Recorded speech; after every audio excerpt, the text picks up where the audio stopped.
welcome back to my little film and TV channel. We got an animation today, but it's a different sort. It's not a Disney or anything like that. It's a total different look at something very interesting in history and has been covered before. But we're going to look at anyway. Let's say what it is, and you'll know what I'm talking about. We're going to look at Where is Anne Frank. Please, so we're going to have a look at that today. Please, if you're on the channel, push that subscribe button, push the bell notifications so all these blogs are coming out. Everything film and TV and drama. Do reviews and information blogs. And also do stuff for my football team, Manchester City, as well. So if that's of any interest or you know someone who might be, just point them in my direction. I'll be very grateful. And all your comments are very welcome about this film or anything to do with film and TV. It doesn't matter, just leave your comments. And of course, you don't have time for a comment. Just give us a little thumbs up. I try and inform and entertain on these reviews, so you can give us a little thumbs up. I'd be very much appreciated. Make an old film and TV watcher very, very happy. Yes, Where is Anne Frank? It's a PG rating, 99 minutes. It's been knocking around for a little while, not overly well known, away from its over the last few months, so. Which you can see by the budget and how much it's taken at the box office, which isn't great. It's classed as an animated magic realism film. There you go. There's a title I don't think I've ever read out before. Directed by Israeli director Ari Folman. And it's about Kitty. Yes, Kitty is the imaginary girl to whom Anne Frank wrote her famous diary. And she comes to life in the Anne Frank house in Amsterdam. I've been there 3 or 4 times over my... since I started going abroad many moons ago. Her memories reawakening by reading the diary, believing that she's alive. Anne must be alive as well. She sets out on a quest to find Anne. We follow Kitty as she travels across Europe and back to Anne Frank's time, armed with the precious book in search of her beloved friend. So an interesting synopsis. Very, very odd, but very interesting. Obviously a different slant on the Anne Frank we all know and love and read or watched over the years. Internet Movie Database, Joe Public, very kind. 6.4 out of 10. That's 884 scores and reviews. Of that, 647 scored it between 6 and 9, and 175 scored it between 2 and 5. So a 79% positivity, if you like, on that stat. I mean, the movie, sadly, as I did sort of hint at before, was a bit of a box office bomb. It only grossed $160,000 on its release. It's obviously it wasn't released widely, but that's all it gleaned back against a $20 million budget. The critics, if you look at the critics, Rotten Tomatoes, 80% positivity, so that's good. A rate of 6.9 out of 10. That's based on 49 critics, 39 fresh and just 10 rotten. And the consensus of the site says, Where is Anne Frank approaches a well-known story from a fresh angle while powerfully placing it in the context of the horrific tragedy that surrounds it.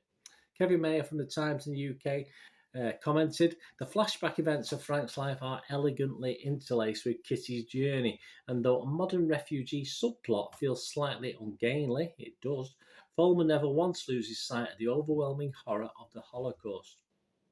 Yeah, I mean, the subplot, though no doubt worthy in this film, and obviously partly of the aim of the film as well, sort of diminishes the basic project, personally, for me. Very interesting, but it sort of just makes it a lesser thing by actually doing that. Whether they could have done it another way, I'm not too sure, but it just did sort of make it a bit more fragmented. Tim Rolby from the Daily Telegraph in the UK said, doesn't need to make sense of Anne Frank's diaries. It doesn't. They speak for themselves. They do.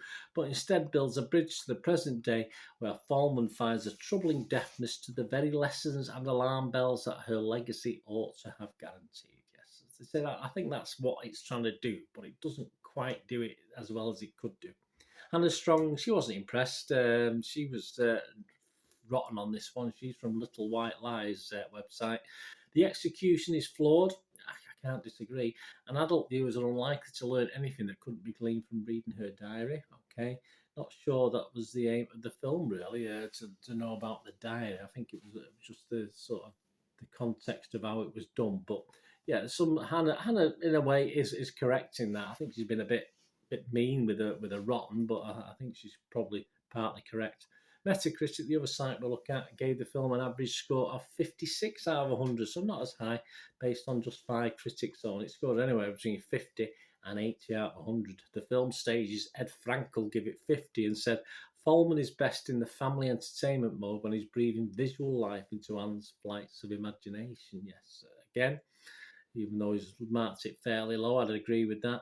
The Irish Times' Tara Brady, though, she gave it 8 out of 100. She said, the convention of jumping between time periods can make the plot a little cluttered, but the film's worth as an educational tool for preteen audiences is inarguable.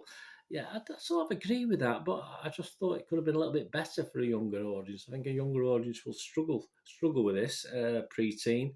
Very important, and that's part of what the film was aiming at. I think it sort of just missed the target just a little bit. So it brings me to me. I'm not going to give this a score, not because it's a bad film, just because I don't think it's a film that you can really score. I just think it's a film you need to watch, take out of it what you can. As I said, I totally understand the $20 million budget used on this. Excellent, simple, but classy animation throughout. And a shame it's not really attracted the remuneration that projects probably like this deserve. But I think that's mainly its own fault and the fault of the director who put it together. I think it could have been a lot better than it is. It just never quite works for me. And it sort of just lacks something, feels a bit disjointed. The modern take on immigration and refugees is there, obviously, to put the modern slant on it, and to learn from history. And have we learned from history? Probably not, but it never really quite fits in with what it could have been. So it makes the whole thing a little less effective for me. Interesting, yes. Don't get me wrong. I did enjoy the animation, the story, but it's not really something I'll mark. It's just something I can recommend that perhaps you give it a try and give it a watch. So at least if you can, help remunerate this $20 million, that'd be a worthy thing in itself, because it certainly was an interesting project. Perhaps not quite hitting the mark, unfortunately, but did have a lot of potential. But certainly wouldn't put you off. I'd certainly recommend you having a watch and making your own thoughts on this one. Thanks for watching, guys. Please leave us your comments. Till we meet again, that's one thing, don't I? Please stay safe, everyone. Bye for now.